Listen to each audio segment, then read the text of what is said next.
y'all, my name is Caitlin Gooch, also known as the Black Cowgirl, and the founder of nonprofit Saddle Up and Read here in Wendell, North Carolina. Make sure you are following me on Instagram, the Black Cowgirl, and then Facebook. Follow my Facebook right now. Pause this video and go to my Facebook, Caitlin and Gooch. The link is in this description. All right, so I made a post and I said, here's 5 things you need to know before you get a horse. So let's elaborate on that post. The first thing you need to know is that horses are a privilege. We don't need horses. We want horses. And yes, I get it. Horses save lives. We love horses so much.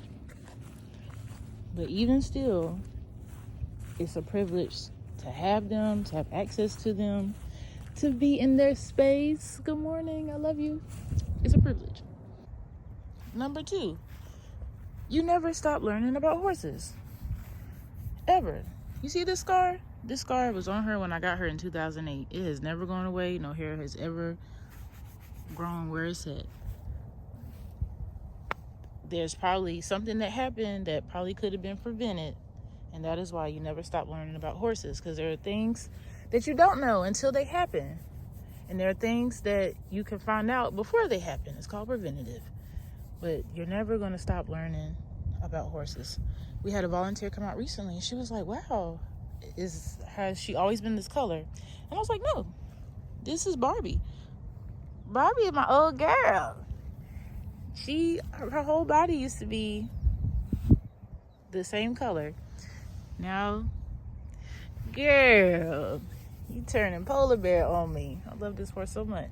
But yeah, you never stop learning, and the horse community could definitely do a better job of just sharing knowledge without being snarky. Like, a lot of y'all are buttholes, and you ain't got to do all that. And some of y'all be buttholes and y'all be loud and wrong. Number 3, there's a huge difference between self-service board and full service board. If y'all don't mind listening, I'm gonna just keep rubbing my horse. And it depends on where you go. Full service could definitely mean that they provide the feed, they make sure that the vet comes out. It could include a whole lot of things, not just keeping your horse there and providing hay and food. It could mean that they are responsible for the dewormers. It depends on where you're at. Read the lease, ask questions. Self-service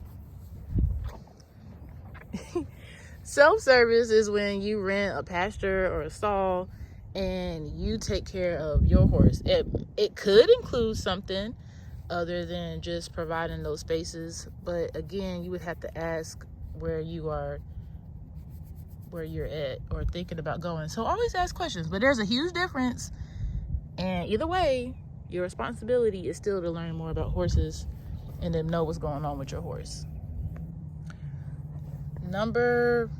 Is this 4? Who knows? Next one. It is your responsibility to care for your horse. Don't do that to your baby. She said, get away. That's her daughter, Kaya. Kaya, your mama just told you to leave her alone. We making content for the future of Horse America. So, it is your responsibility to continue to learn and care for your horse. She don't want you right here. Oh my gosh. To care for your horse, even if it's a plane in the sky. Where the plane at? Yes, please care for your horses even if there's planes. Okay, it is your responsibility to care for your horse even if it is hurt or injured. Whew. This is a big one. Because yes, if you're boarding somewhere, you're still going to have to pay for that, even if you can't ride your horse. Not being able to ride isn't the end of the world, but I understand that some people do get a horse to ride. So please figure out how you're going to regulate your emotions before it gets to that point or it ever happens. Also, you see, she said stop. Now let's scoot over so we can get out her bubble. All right. And also, in worst case scenario that your horse has to be euthanized, or it passes, You need a plan before it gets to that point. Where are you going to bury this horse? Who's going to pick it up? Does the facility that you're at let you do burial? Do they offer a do they offer a burial service? You know, I'm trying to pet both of y'all and talk the best that I can. I am doing my best. Do they offer a burial service? Do you want your horse cremated? How much does that cost? Please have a plan for that before you get a horse, because just because people have land doesn't mean they're going to want you to bury a horse there. You get what I'm saying? So your horse is still your responsibility, even if you can't ride it and even if it passes. Think about these things before you go get one. And coming in at number 5, parasite control, hoof care, and dental care. Baby, before you get a horse, look up what all of that means. If you don't do nothing else right, I need you to do that right with the horses. Because the thing is, a lot of issues can stem from horses not having proper dental care, from not having proper. What is happening with my words this morning? Without, oh my gosh, is that glass? This is why when we have events, we tell people no glass, because look, it's glass beside my horse's foot, and look at this glass, shattered. And who got to clean it up? We do. Y'all respect these venues. When y'all out having parties at places, when they say no glass, they mean no glass. Friendly reminder, no glass at Group Sports Arena. Yes, we park here. Yes, we have a good time. But our horses still live here. No glass bottles.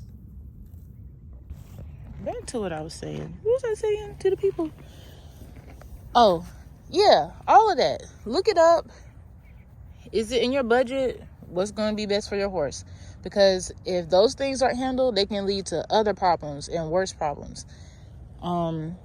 People like to ignore pain in horses. A lot of pain can start in the mouth. A lot of pain can start from issues with parasites going unchecked. And also, parasites going unchecked can cause weight issues, nutrition issues, which can lead to other things. And then, what was the other one? Oh, then the hoof. Like, it all ties together. So, figure out how much that costs in your area and if you have the budget for it. Used to stinking cute. So that's my 2 cents as somebody who has been living on a farm her entire life and has had horses her entire life, over 30 years. I'm telling you that these things are important to consider, and that's not all that you should consider. See, she agreed with me. That's not all you should consider, but it's a start before you want to get a horse. And think about the time. Where's your commute to see your horse? Is your horse staying on your property? Is it a property that you're renting and you're going to keep horses there?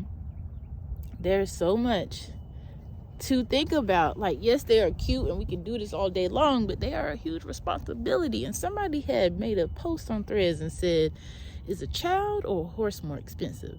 And I said, unfortunately, the horse is more expensive.